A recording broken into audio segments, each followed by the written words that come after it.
main theme of our Common 200 course involved understanding what digital literacy is, what it means to be digitally literate, and how exactly one goes about achieving this level of literacy. Digital literacy in its most basic form is an expansion of the word literacy. Traditional literacy has always meant one's ability to read, write, and communicate effectively based on the audience, situation, and location.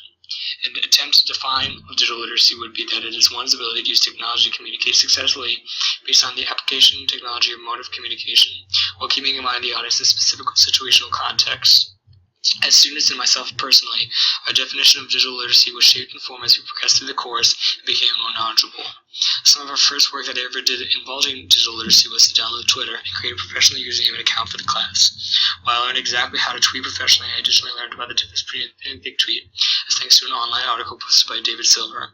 By learning precisely about the difference between thin and thick tweet, I was able to create thick tweets that would have multiple layers of information, not only about the topics we were working on in class, but also about the discussion topics. The Twitter assignment was essentially the beginning of the entire digital literacy assignment because Twitter was the one social networking site in particular that we used extremely frequently throughout the entire semester. By September, we began to discuss blogging in class and how exactly we would get our site started, the possible topics we would blog about.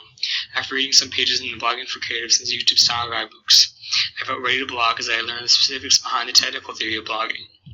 It was at this time that I went to Reclaim Hosting and registered my domain ericalston.com for the entire year.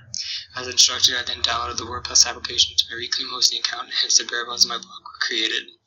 The WordPress assignment for the semester would be to become knowledgeable of all the numerous features and settings that you can use to customize your blog. The goal for the assignment was to overall become well-versed in exactly how to maintain a professional blog, and do so at the personal level of customization you desire. This is an ongoing project that includes blogs posted on a weekly basis for the entirety of the semester, each one becoming more advanced than the one before it. The WordPress assignment allowed me to understand that one of the best ways to fully understand and become digitally literate is to participate, and as Reingold specified in Participation's Power, actively participating in creating media helps you to become a better educated and informed individual overall.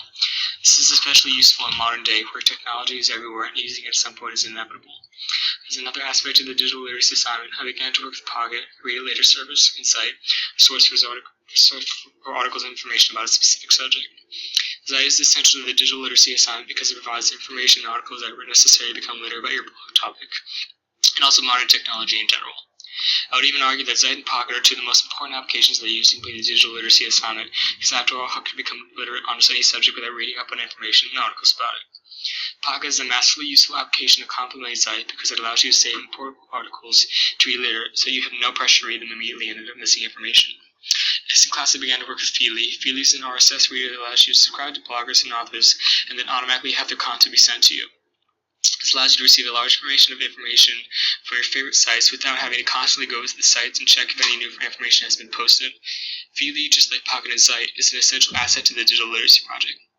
Feedly allows you to become very well informed of the subjects most important to you and prevents you from missing things due to human error. Another extremely useful and important application I use in class is called Storify. Storify is an application that allows you to find posts on social media such as Twitter that are relevant to the topic you're discussing and then helps you to embed them directly into a web page or blog post. Storify makes this process extremely quick, easy, seamless, and professional looking. In terms of importance of digital literacy, Storify is invaluable. One of the most important aspects of digital literacy is understanding how to connect different social platforms into one seamless and communicative design. Storify allows anyone to accomplish this and have it look professional. The founder of Storify, Xavier Deman, explains in his TED Talk how social media is changing the news. The importance of active social network users. He identifies the fact that even the world's best news reporters will not always be in the right place at the right time, and therefore will sometimes miss important news events. Xavier says this is why it's so important to provide a service like Storify that unifies news from social network sources to showcase those who were in the right place at the right time. This creates a network of news and current events that allows anyone to keep up to date on important information, and that is priceless. For week 9 of the Common Course, I was introduced to IFTTT. IFTTT is an application that allows you to create recipes for your devices. The acronym means if this then that. What that basically means is that there's a certain topic rises in a variety of social sites, then the application will send this information to a desired social media platform. It will even perform a certain action on a variety of devices. IFTTT is no doubt the most technologically advanced applications that I worked with this entire semester. Possibilities of different actions that you can accomplish with IFTTT are endless. IFTTT connects to technology in your phone, computer, car, credit cards, and home automation systems. This is only the beginning. This is the ultimate application to become digitally literate, because this application teaches you how to successfully and efficiently connect technology to all aspects in your life to make things easier. The ultimate mastery of digital literacy would be to successfully use IFTTT and integrate all the technologies you own. Besides the numerous applications I've discussed, we opted the College course by learning about memes and how the internet can shame people. I learned that Richard Dawkins was the first person to officially coin the term meme after becoming intrigued with the thought of why he and his fellow students repeated information like prayers, mindlessly from person to person without even knowing the meaning of them. Dawkins shortened the Greek word mime, meaning imitating a thing, down to meme. Today, meme is used to explain popular comics or ideas in pop culture that spread from person to person. The idea that popular memes in modern culture spread from one mind to the next further explains the necessity of digital literacy. It's important to understand the workings of the technology that facilitate this exchange of ideas. The final idea discussed in class is the idea that the internet can be used to shame people just as easily as it can be used for positive purposes.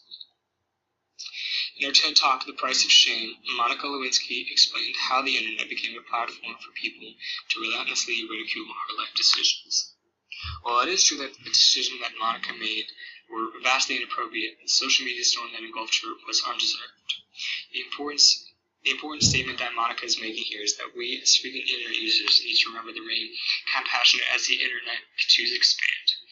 The ability for the internet to be a platform for widespread hate and negativity, it's vital to remember that the positivity will go much further. Identifying that the internet should remain a place for fostering positivity and healthy human relationships is a piece of knowledge required for anyone to truly become digitally literate.